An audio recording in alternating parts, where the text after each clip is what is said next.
Si por un momento pensáramos, imagináramos estar en el tiempo del Señor Jesucristo cuando caminaba por las ciudades y aldeas, escucháramos el algarabío de la gente y la multitud que se agolpaba, conociendo quién es el Señor, nosotros.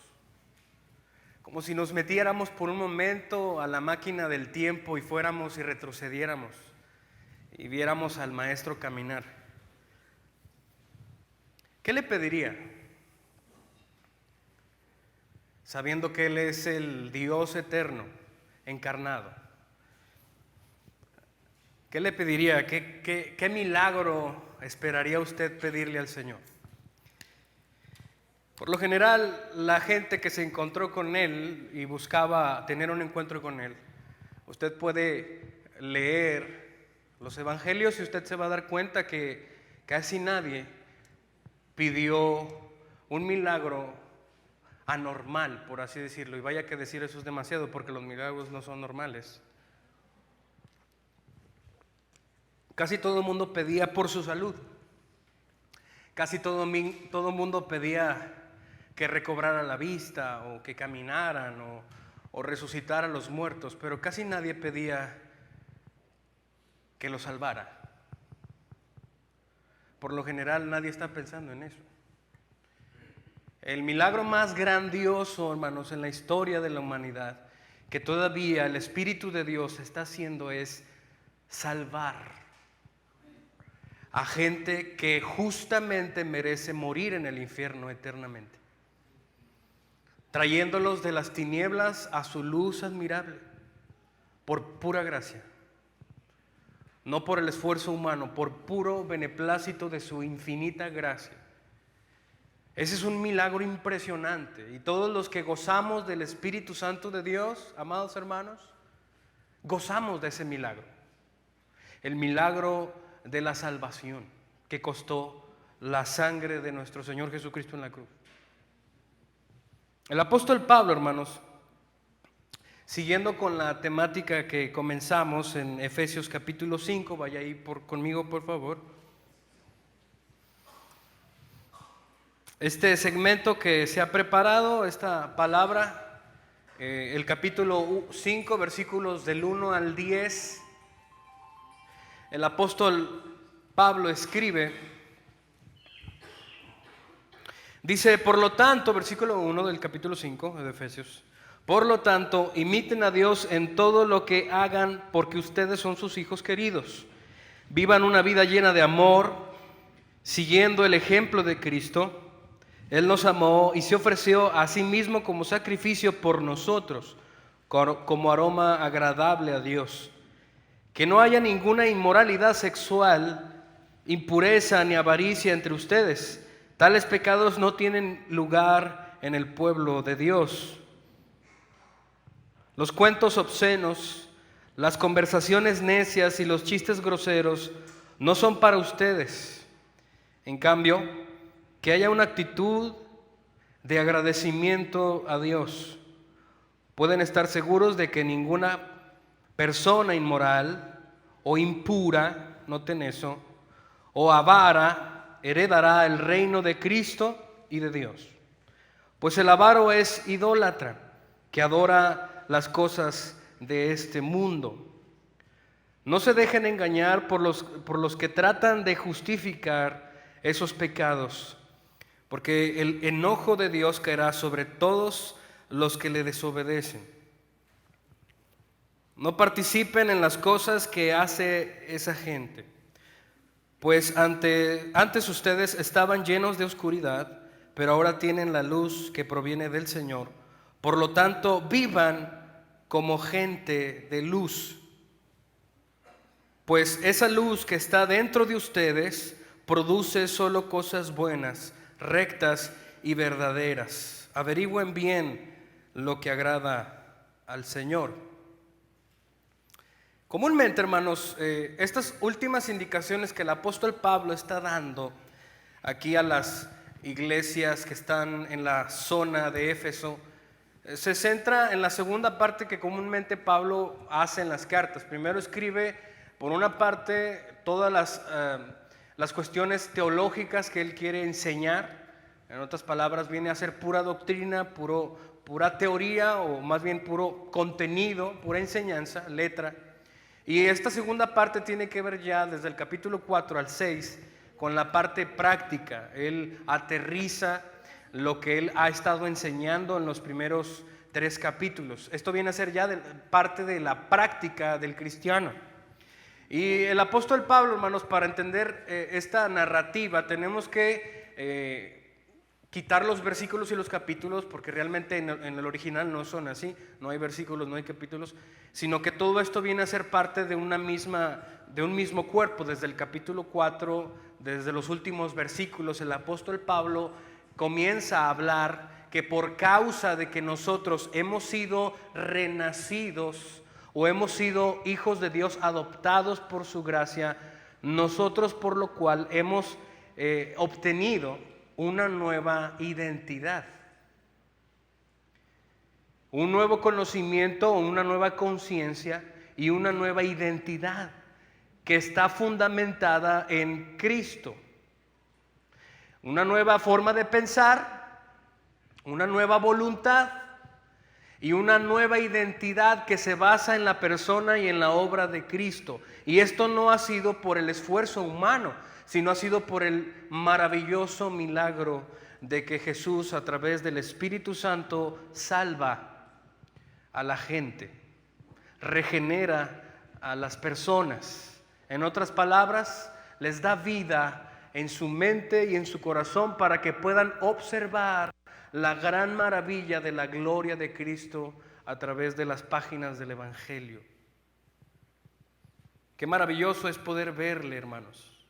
Qué maravilloso es poder entender las páginas que tanto leemos, los que leen la Biblia, y observar la gloria de Cristo en las páginas. No muchos lo entienden y no muchos lo ven. Si usted quiere verlo, hermanos, Dios lo puede hacer. Venga a Él, y Él hará todo lo demás. El apóstol Pablo, hermanos, en los últimos versículos del versículo 17 en adelante del capítulo 4, él comienza a dar un listado de actitudes, ¿sí?, que los que realmente tienen esta nueva identidad, que son hijos de Dios, deben evitar, y ciertas actitudes que deben hacer. En otras palabras, el apóstol Pablo da una lista desde el versículo 17 hasta el versículo 1 del capítulo 5 en adelante, lo que acabamos de leer, sobre un listado de ciertas actitudes morales cristianas, principios morales cristianos, que el que dice ser cristiano debe de vivir, debe de hacer. Pero hay un gran malentendido, hermanos, muchas de las veces en el pensamiento cristiano inmaduro o que no ha profundizado en las escrituras, y es el pensamiento tiene que ver que la vida cristiana consiste en ser buena persona, que la vida cristiana consiste en hacer cosas buenas para ganar algo a cambio. Eso suena muy católico. De hecho, en un concilio anteriormente, hace muchos años atrás, se estaba relacionando a Jacobo Arminio como un católico, porque empezaba a tomar ciertas creencias que se parecían un poquito al catolicismo, donde el catolicismo tiene que ver con que la obra del ser humano pesa para su salvación.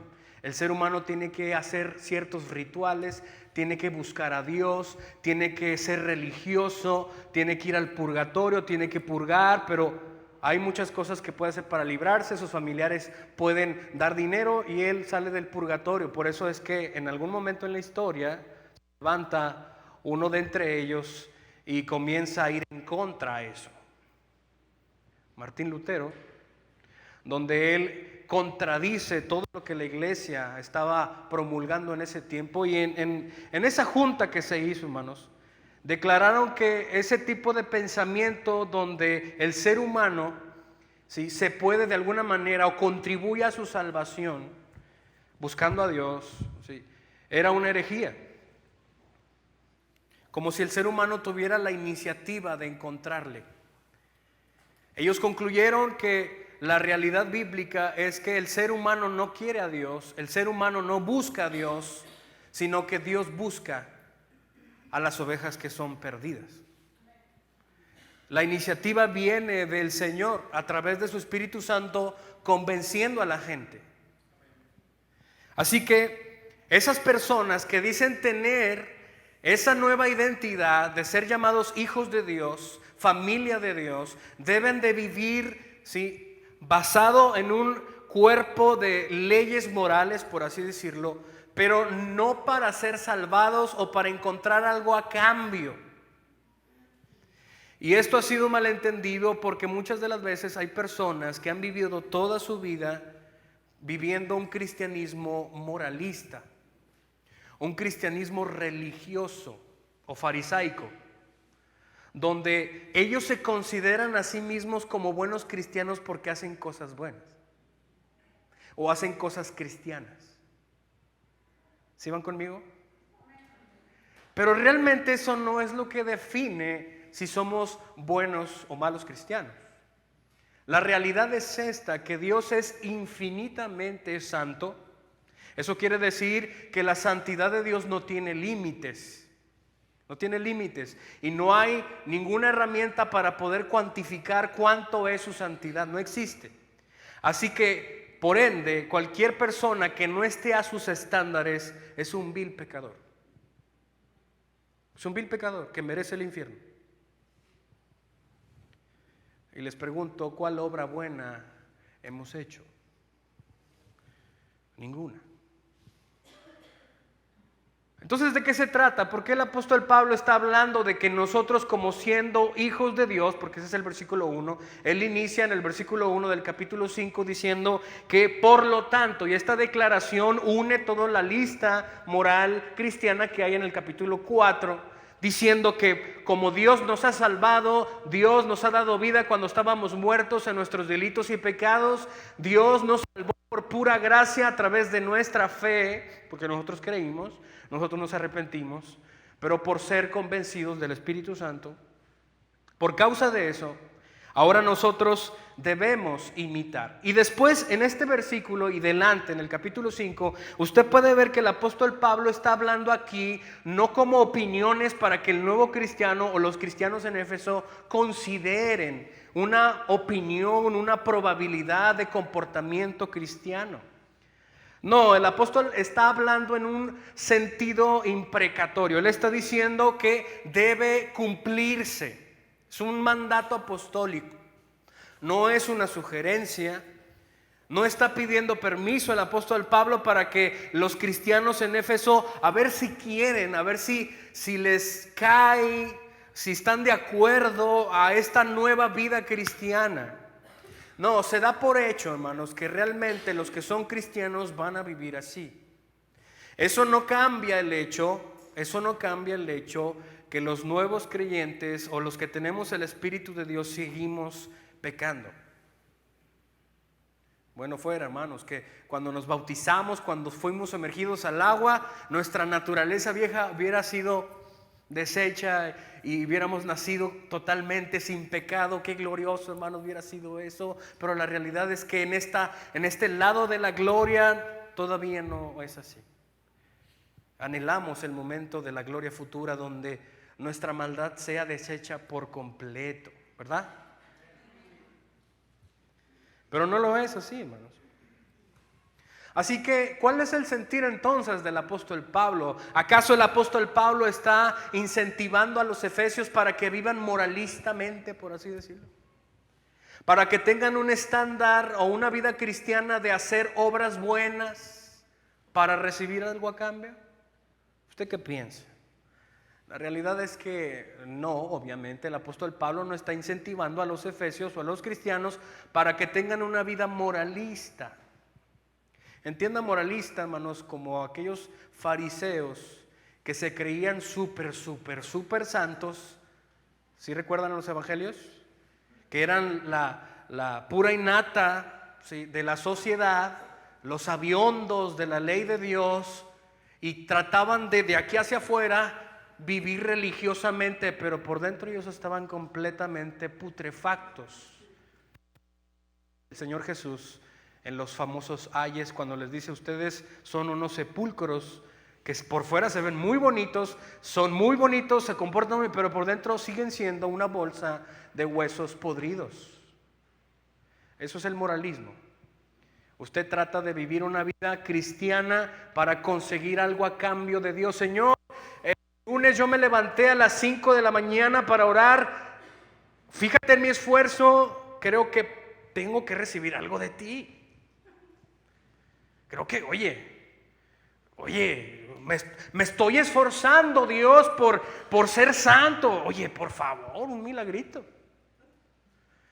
Eso describe un poquito a lo que es el moralismo cristiano.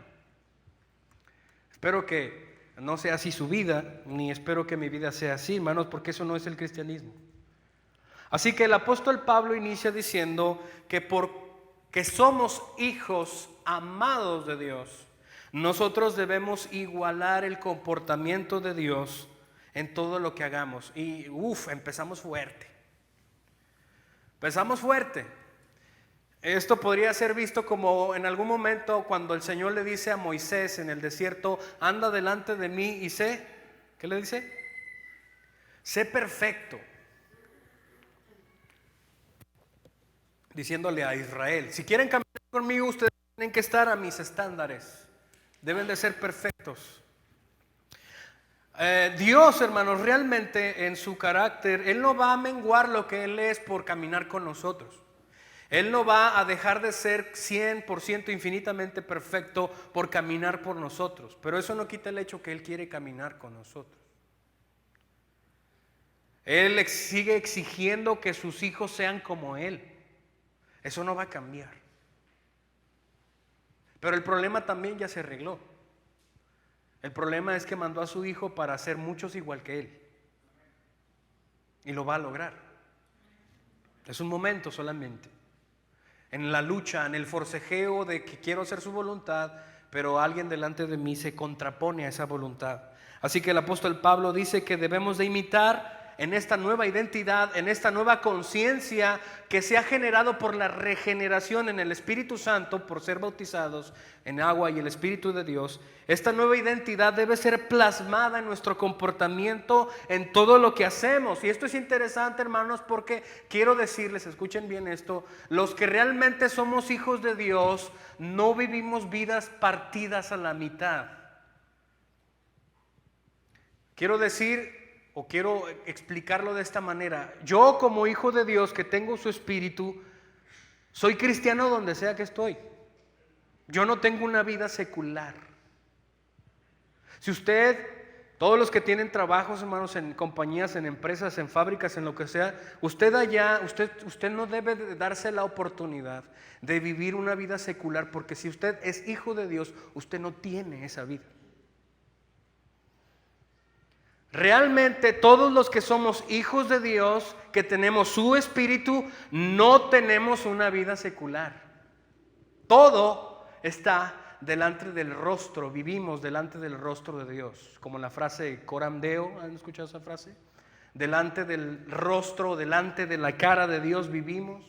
Nosotros respiramos, vivimos, comemos, estamos, lloramos, reímos delante de la presencia de Dios. No tenemos un lugar para ser seculares. Si usted es hijo de Dios, esa es su identidad. Así que el apóstol Pablo dice que nosotros debemos imitar en esta nueva identidad, en este nuevo poder, en todas las áreas, como hijos amados de Dios. Y luego comienza a hablar de estas leyes moralistas o principios morales cristianos que se supone que cada cristiano debería de vivir. Dice: vivan una vida llena de amor. La primera lista, y si pudiéramos resumir casi todo, lo más importante que el apóstol Pablo menciona como indicativo, hermanos, como una orden que le da apostólica a los creyentes, todo está bañado por esta primera característica: el amor. Somos hijos amados. Sed pues imitadores de Dios, dice la 960, como hijos amados. Somos amados de Dios, somos bañados con su amor para amar y para hacer las cosas en amor. Tenemos que tener una vida llena de amor. Es fácil decir, esta lista de aquí, solamente Pablo menciona qué es lo que tenemos que hacer. Tenemos que tener una vida llena de amor, siguiendo el ejemplo de Cristo. Él nos amó y se ofreció a sí mismo. O sea que nosotros debemos amar sacrificialmente, no por nosotros, sino por los demás. Primeramente por los miembros de la iglesia. Y esto vendría a ser como un aroma agradable a Dios, así como Jesús en la cruz. Y luego en el versículo 3 dice el apóstol Pablo que no haya ninguna inmoralidad sexual, impureza ni avaricia entre ustedes. Tales pecados no tienen lugar en el pueblo de Dios. Los estándares, hermanos, que exige que los cristianos lleven a cabo son estándares que están a la medida de Dios. Y ya lo expliqué. ¿Por qué? Porque Dios no puede jugar su carácter. Él es Dios y siempre será así. Él no cambia. Y Él demanda y Él desea fervientemente que sus hijos sean como Él en su carácter. Y ese es el propósito del Espíritu Santo continuamente en sus hijos, transformar su carácter al carácter de Cristo, ¿verdad? Así que debemos hacer todo en amor, un amor sacrificial. Y hasta ahorita usted podría ver y decir, ay, es demasiado pesado. Es demasiado complicado poder amar como Cristo amó, y más cuando la gente te hace imposible ese trabajo. ¿No les pasa? Que a veces la gente es muy grosera. Vas al Oxxo y la otra vez estaba en el Oxxo y delante de mí estaba un señor que quería comprar un garrafón de agua y no tenía feria en la cajera y no pudo hacer la compra y empezó a gritar groserías en medio de todo el mundo. Había niños ahí. La gente es como si estuviera a un empujón de pelear siempre. Y algunos cristianos a lo mejor también. ¿Es muy pesado realmente esto, hermanos? ¿Qué acaso el Señor en algún momento no dijo, llevad mi yugo sobre ustedes? La declaración esa de lleven el yugo sobre ustedes, porque mi yugo es fácil y es que ligera la carga. ¿Qué? ¿Ligera? ¿Fácil? Sí, hermanos, es fácil y ligera. Porque el Espíritu de Dios es el que hace que sea posible, siempre y cuando nosotros le demos lugar. Pero la acción humana también tiene que ver, el ser humano tiene que esforzarse y tiene que disciplinarse, tiene que poner candados. Hay muchos principios que la responsabilidad humana tiene que ver aquí para la santificación. Así que la segunda parte que menciona Pablo aquí, voy a irme rápido porque hay muchas listas, la lista tiene muchas cosas. Se centra en un contexto cultural entre los efesios, hermanos. Pablo aquí inicia y pone como hermanas, primas hermanas tomadas de la mano a dos características que comúnmente en el contexto de los efesios tenía, y era la avaricia y la inmoralidad sexual. En el tiempo, bueno, hoy día es lo mismo, pero en aquel tiempo, hermanos, la sociedad estaba relacionada profundamente en la adoración pagana. Esto lo hemos dicho muchas veces, donde había en algunos momentos sacerdotisas, mujeres prostitutas, que se prostituían en la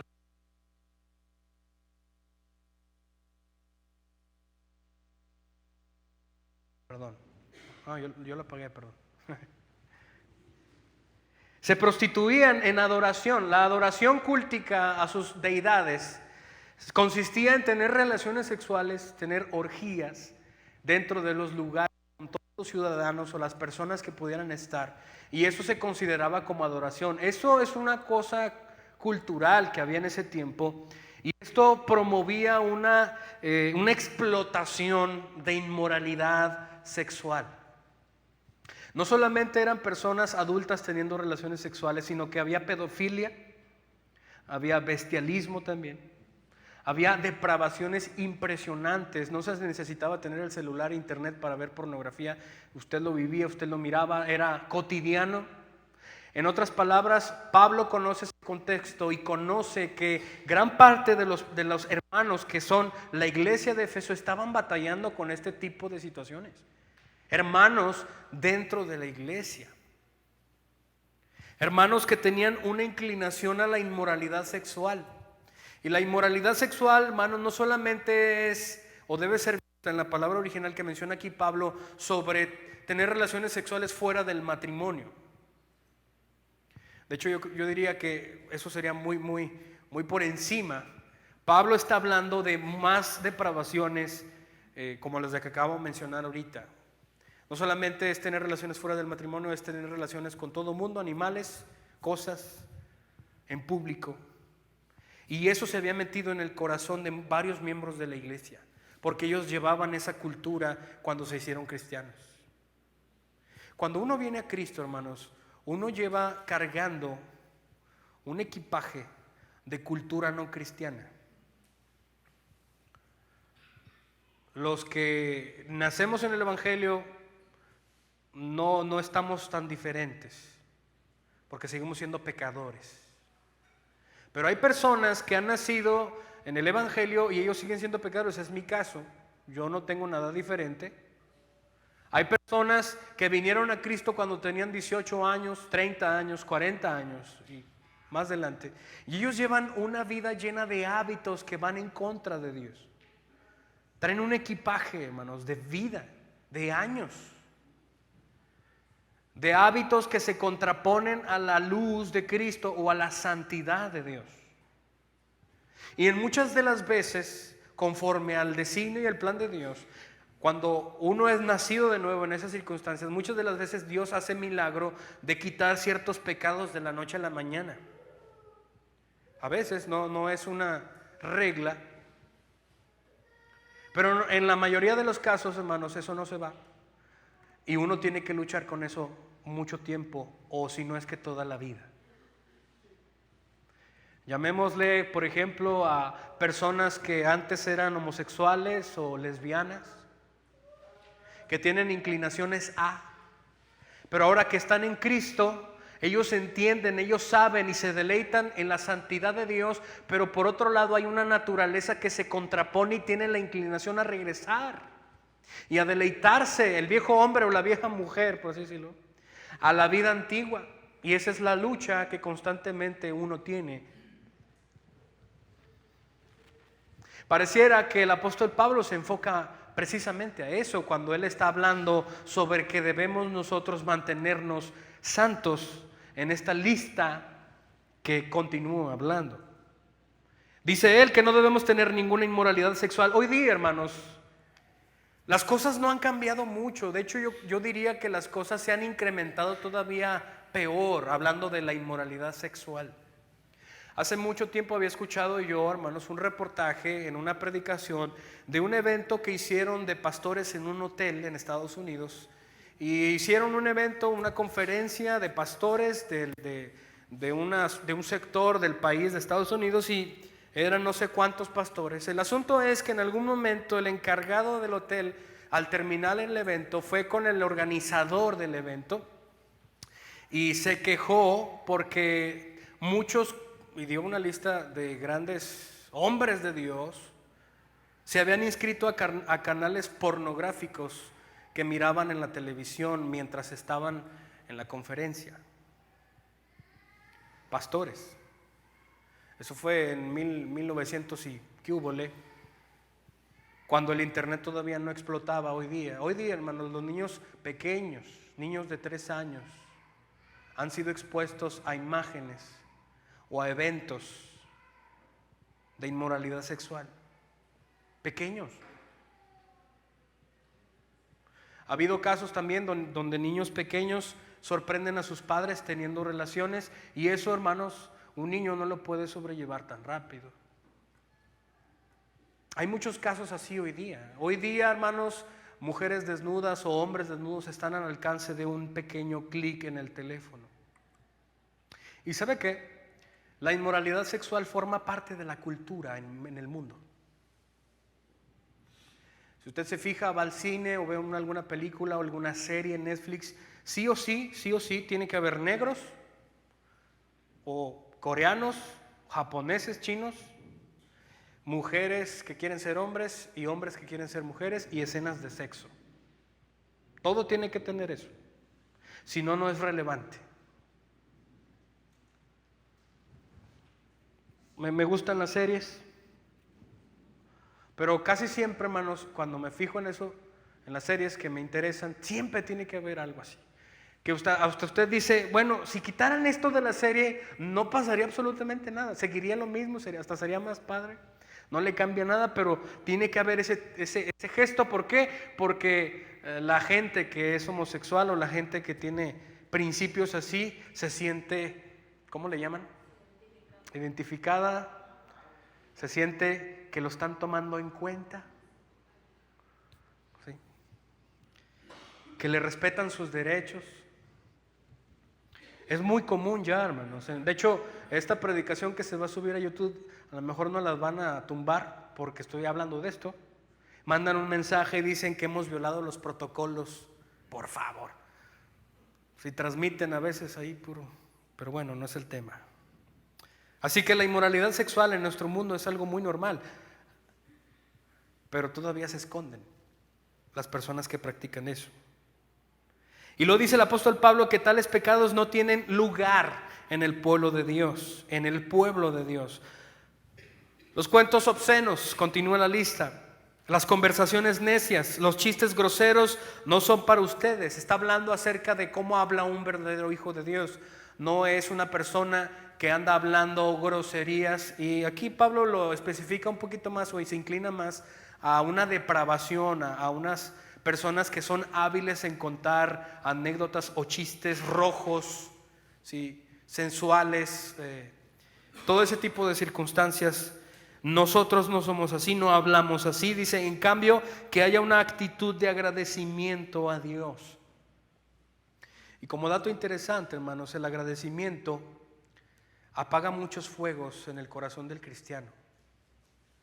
Había escuchado a un neurólogo decir que algunas personas tienen ansiedad y depresión en el lóbulo donde está la parte en el cerebro, no sé qué parte, dice, en ese mismo sitio donde se origina ese sentir de ansiedad, también se origina el agradecimiento en el ser humano. Por eso es que el Señor, a través de Pablo, en algún momento dice, no se angustien, sino que sean agradecidos en todo.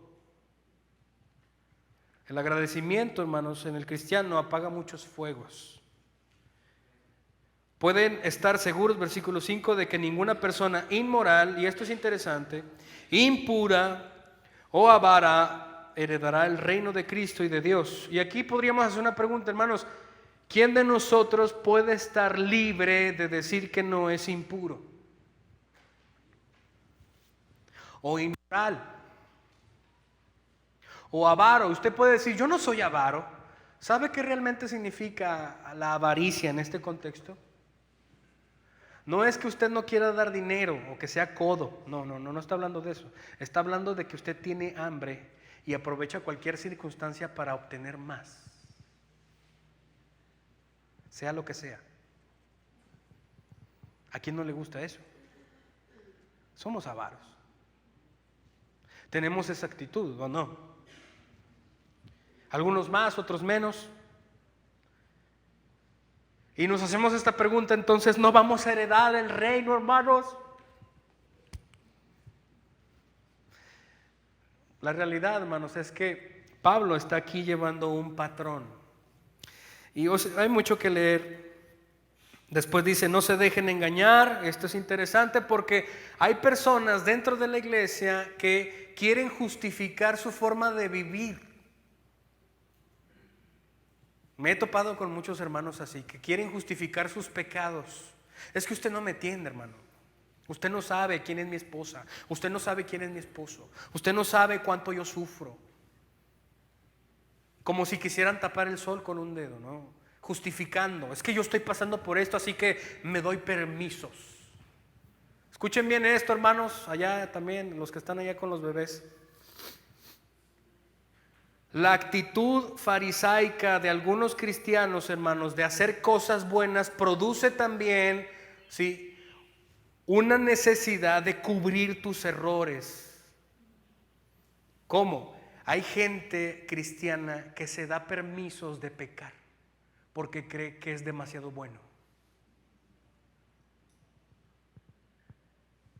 Por ejemplo, no voy a ir este domingo a la iglesia, al cabo ya fui todo el año. Creo que me merezco quedarme este domingo hoy y ver una serie y salir a comer. Porque Señor, oye, yo ya soy uno de tus mejores cristianos en la iglesia, Señor. O sea, por favor. O darse el permiso de, por ejemplo, si tú naciste o si estás en una familia que no es cristiana y tu atmósfera no te ayuda a ser santo, a alumbrar, porque todo está en contra de ti. Hay gente que puede decir, bueno, lo he intentado muchos años, así que me voy a dar permiso de seguirle la corriente a mi familia. El cristianismo legalista, hermanos, muchas veces tiende a tener ese pensamiento. Yo soy un buen cristiano y soy mejor que los demás, me voy a dar permiso de hacer ciertas cosas. No, hermanos, no lo haga. Usted no es un buen cristiano, no es una buena persona si lo hace así. No somos suficientemente buenos para ganar algo a cambio. ¿Sí me explico? No somos suficientemente buenos para tomarnos permisos como si nosotros fuéramos nuestros propios jefes. Nosotros ya no nos pertenecemos a nosotros mismos si realmente somos hijos de Dios. Esta actitud tiende a ser algo constante en muchos hermanos, en secreto y en silencio. En algún momento el Señor va a aparecer y va a decir: ustedes no son parte de mi familia, apártense de aquí, malditos, yo no los conozco. Señor, pero en tu nombre, Señor, en tu nombre hicimos. No. En algún momento también el Señor Jesús les había dicho: si ustedes dicen que yo soy su Señor, entonces ¿por qué no hacen lo que yo digo? Y ahí se enfrasca, hermanos, el sentir de Pablo en estas palabras. Y sigue hablando de una lista. No participen en las cosas de esa gente. Ustedes estaban llenos de oscuridad, pero ahora son hijos de luz, provenientes del Señor. Por lo tanto, vivan como gente de luz. Lo que ahora soy en Cristo, hermanos, los verdaderos hijos de Dios somos hijos de luz. Y este es el versículo interesante, versículo 9. Pues esa luz que está dentro de nosotros produce.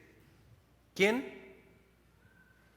Esa luz, hablando acerca del Espíritu de Dios y la regeneración que el Espíritu de Dios hace en nosotros, produce solo cosas buenas y rectas y verdaderas. ¿De qué se trata todo esto? ¿Acaso Pablo está incentivando a que vivamos una vida moralista, hermanos? Para no ser juzgados y llegar al día al final y decir: Señor, yo hice las cosas que tú dijiste que hiciera, cuando nuestro corazón era como el del fariseo, muerto por dentro.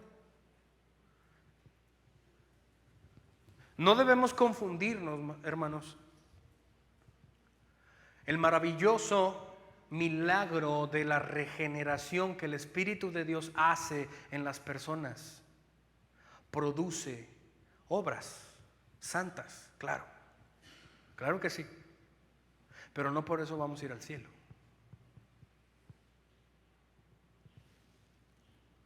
¿De qué está hablando Pablo aquí? Lo que ahora somos en Cristo, hermanos, nuestra identidad no está basada en lo que hacemos, está basada en lo que somos. Somos hijos de luz. Y este es el punto, escúchelo bien, acérquese a mí, acerquémonos, veamos a la cara a todos. Este es el punto. Al estar en una relación correcta con el Espíritu de Dios, nosotros no somos obligados a hacer cosas buenas. No lo hacemos a la fuerza. Lo hacemos voluntariamente. Ahí se rompe el moralismo. Ahí se rompe el legalismo, el fariseísmo. Yo hago esto porque soy esclavo de Jesucristo. Necesidad me es puesta, dijo Pablo. El ser cristiano no se trata de dejar o hacer una lista de cosas cristianas. El ser cristiano es una necesidad clara de obedecer a Cristo voluntariamente. En otras palabras, Pablo está diciendo aquí que los que realmente han nacido de nuevo, voluntariamente viven en luz. Voluntariamente viven en luz, hermanos, en santidad. No está diciendo que somos seres perfectos, que no tropezamos. No.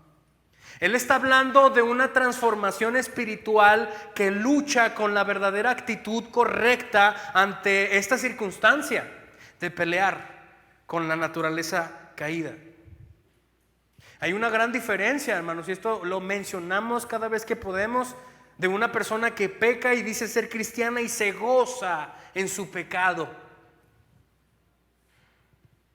en comparativa a un cristiano que peca y cae miserable delante de los pies del Señor buscando arrepentimiento y fe, dolido por su pecado.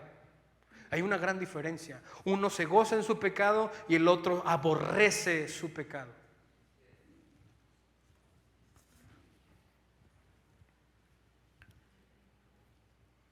Hay una carta que le escribe un miembro de la iglesia Grace Church en Los Ángeles al pastor John MacArthur, y quiero leérselas. Escuche, dice: he estado asistiendo a Grace Church durante muchos años. Al oír sus predicaciones y ver mi falta de poder para resistir las tentaciones que surgen en mi corazón y me hacen sucumbir, mis crecientes dudas me han llevado a creer que no soy salvo. Qué triste me resulta, John, no ser capaz de participar plenamente en la salvación a causa del pecado que se pega a mi ser y del cual deseo verme libre. Qué extraña es esta situación para alguien que ha avanzado en el estudio de la Biblia y que enseña en la escuela dominical con una gran convicción de corazón. Muchas veces he decidido en mi corazón arrepentirme, quitarme los deseos de pecar y dejarlo todo por amor al Señor Jesús. Lamentablemente me he encontrado cometiendo nuevamente el pecado que no quería cometer y me he dado cuenta de que no había hecho el bien que había querido hacer. Después de que mi novia y yo rompiéramos nuestra relación, memoricé la epístola a los Efesios como parte de un supremo esfuerzo de mi voluntad contra el pecado, solo para encontrarme más débil, más dolorosamente consciente de mi pecaminosidad, más predispuesto a pecar que antes y aferrándome a emociones banales para alejar de mí el dolor del amor perdido.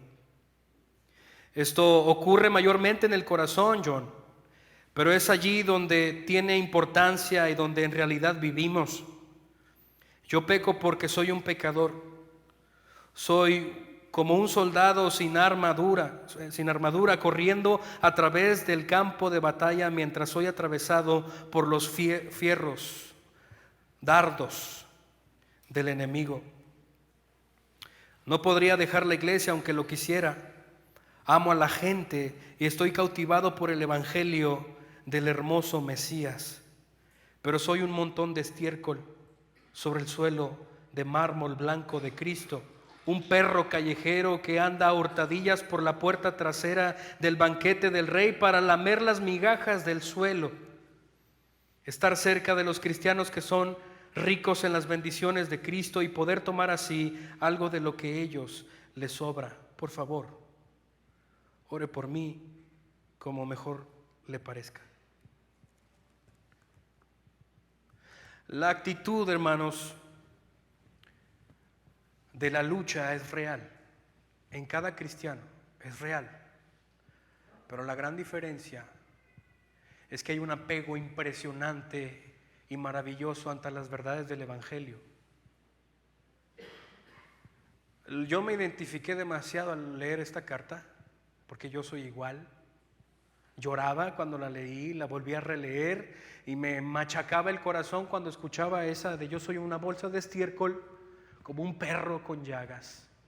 Literalmente mi convicción de pecado en mí, hermanos, por la gracia de Dios es mucha. Espero que usted tenga una convicción de pecado muy profunda, porque de ahí parte todo. Si usted no se cree que es muy gran pecador, su salvación o su salvador es pobre o es muy pequeño. La actitud hace toda la diferencia. Somos, hermanos, y ahí disculpe la frase muy fuerte que menciona esta persona, si somos perros necesitados del Salvador. Pero cuando volteamos a ver al Mesías, nos derretimos ante su mirada y afirmamos que Él es impresionante y que lo amamos, pero todavía estamos esclavizados por nuestra naturaleza. Y no hay nada más ruin que podamos vivir. La única esperanza que tenemos es aferrarnos a su gracia, correr tras su gracia, clamar por su gracia, porque eso es lo que hace la diferencia. El Espíritu de Dios que viene a nuestro cuerpo literalmente, hermanos, es quien produce en nosotros todas las cosas rectas y verdaderas. No está hablando el apóstol Pablo aquí de un cristianismo farisaico o moralista. Él está diciendo que si realmente tú eres hijo de Dios, si realmente tú tienes el Espíritu de Dios, tú vas a dar a luz realmente las obras del Espíritu de Dios. No hay otra manera. Nadie que no tenga el Espíritu de Dios, nunca, nunca jamás, escúchenlo bien, nadie que no tenga el Espíritu de Dios jamás va a poder duplicar las obras del Espíritu Santo. Porque el Espíritu de Dios es sobrenatural, no es normal. Así que, hermanos, para nosotros es un gran privilegio tener el Espíritu de Dios y reconocer quién realmente somos. Somos hijos de luz, somos gente de luz. Vivamos en santidad, vivamos en esa luz para reflejar la luz de Cristo. Somos como espejos que reflejan la luz del sol en lugares oscuros. Pero no porque te sientas obligado, o porque tu mamá te dice, o porque tú tienes que hacerlo. No, es porque el Espíritu de Dios te ha convencido a ti de tomar esa vida como tuya. Esa es tu identidad y ahora tú lo haces con gozo. No lo haces a la fuerza, lo haces porque tú quieres hacerlo. No estoy diciendo que la vida sea perfecta, por supuesto que no. Hay momentos donde se contrapone mi vieja voluntad a esta nueva identidad que tengo. Y hay momentos donde me siento como un perro con llagas que anda a hurtadillas en el palacio del rey buscando comer las migajas que caen de la mesa. Lo más precioso es que Dios conoce, Jesús conoce a sus ovejas. Jesús conoce a sus ovejas, hermano Martín. Y Él sabe quiénes son. Y Dios no nos ve como los perros. Dios nos ve como sus hijos. Cuando Dios voltea a vernos a nosotros, hermanos, los que tenemos el Espíritu de Dios, los que somos sus hijos, no nos ve con desprecio. No nos ve como si estuviéramos feos o despreciables, a pesar de lo que somos. Él nos ve con su amor inagotable y su gracia sin fin por causa de su Hijo Cristo Jesús. Nos ve tal y como Él es, glorioso, hermoso, precioso, por su sacrificio en la cruz. Él nos declara así, somos sus hijos amados. Entonces, hermanos, la aritmética de esta fórmula es que los verdaderos hijos de Dios, sí o sí, en algún momento, sean mayor o menor, en poco progreso o en mucho progreso, van a demostrar la luz de Cristo a través de su vida, a través de sus acciones, no a la fuerza, no, por convencimiento, voluntariamente. Eso es lo que somos. El escritor de esta carta decía: tengo miedo de perder mi salvación. Hermanos, yo sé que en algún momento a lo mejor hay dudas en usted y decir: si realmente soy salvo, porque yo sigo pecando y sigo batallando con las mismas cosas, ¿realmente seré salvo? ¿Realmente me voy a ir con el Señor cuando Él venga porque sigo batallando con las mismas cosas? Consuélese con esto, hermanos. Todos estamos en el mismo canal. Todos seguimos batallando. Lo que hace la diferencia es qué siente cuando pecó.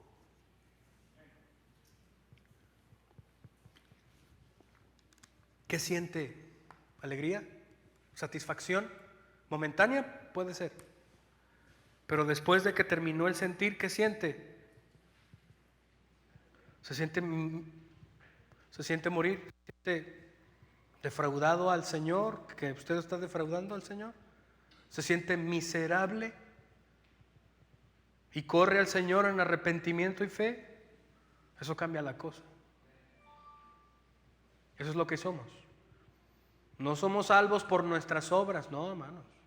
Tampoco tenemos que sudar nuestra salvación. Somos salvos por su gracia y nos mantenemos salvos por su gracia hasta el fin. No por nuestras obras. Las obras son la evidencia de que somos salvos. El que no obra, al final dice el apóstol Pablo, el que no anda así merece el enojo de Dios y el castigo de Dios. ¿Por qué? Porque él no es salvo, porque él no ha evidenciado realmente que el Espíritu de Dios está en su vida y él legalmente se llama cristiano, pero no tiene a Cristo en él. Vendrá el juicio para ellos, pero todavía hay oportunidad. Si tú, que no eres cristiano, sientes comezón de oír más y quieres ser parte de la familia de Cristo, quieres conocer a Cristo realmente y quieres comprobar,